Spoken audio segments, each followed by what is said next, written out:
All right, back now to that massive industrial fire west of Toronto in the city's West End. Let's go live to the scene. That's where we find CP24's Lindsay Biscaia standing by. Lindsay, what's the latest?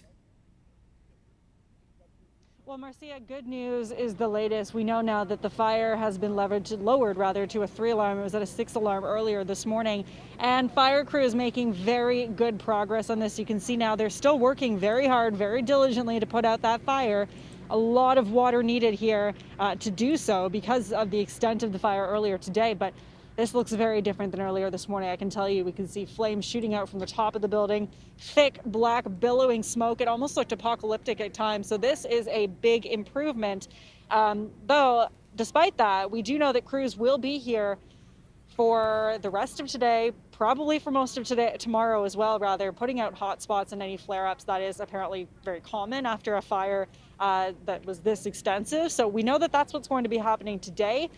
But obviously the main concern here is what was inside this building, Marcia. We're talking about a lot of hazardous materials, motor oil, transmission fluid, lubricants, solvents, and, you know, the quantity of it, hundreds of thousands of liters of oil. So that was the concern. That is why the fire spread so quickly and became so large. That is why residents in the nearby area probably heard explosions overnight. And that was the concern earlier, that surrounding buildings are holding similar materials, and crews really trying hard not to let that fire spread, and so far it has not, so that's good news.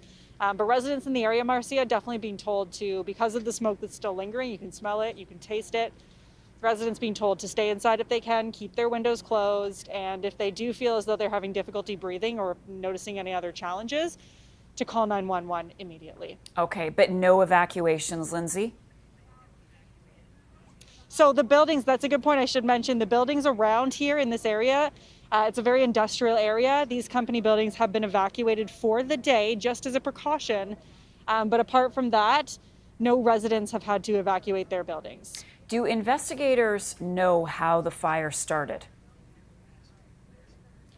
Not at this point. So that is something the deputy fire chief says will take probably a number of days actually to investigate the cause, the origin of this fire. We were told earlier that the flames started in some tractor trailers outside the building, and then it quickly spread to the actual main building itself, engulfing the building in flames.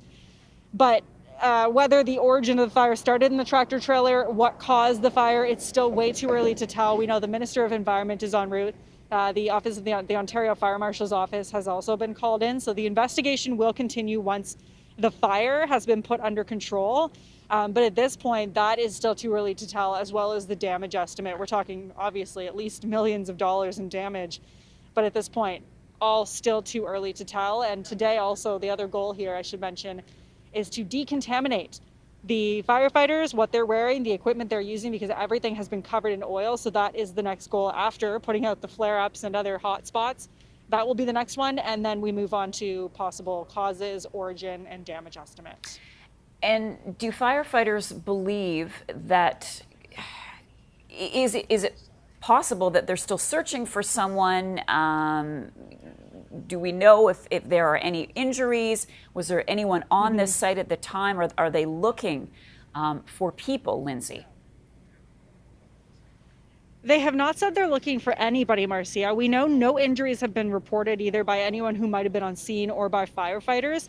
It's not clear whether anyone was here at the time of the fire. They haven't said, but I would assume if they were looking for somebody or still searching for someone, they would have told us. They were doing a good job giving us actually hourly updates earlier this morning. So there's been no word on that. But we do know, we can confirm no injuries have been reported. Okay, Lindsay Biscaia at the scene of that massive fire in Toronto's West End.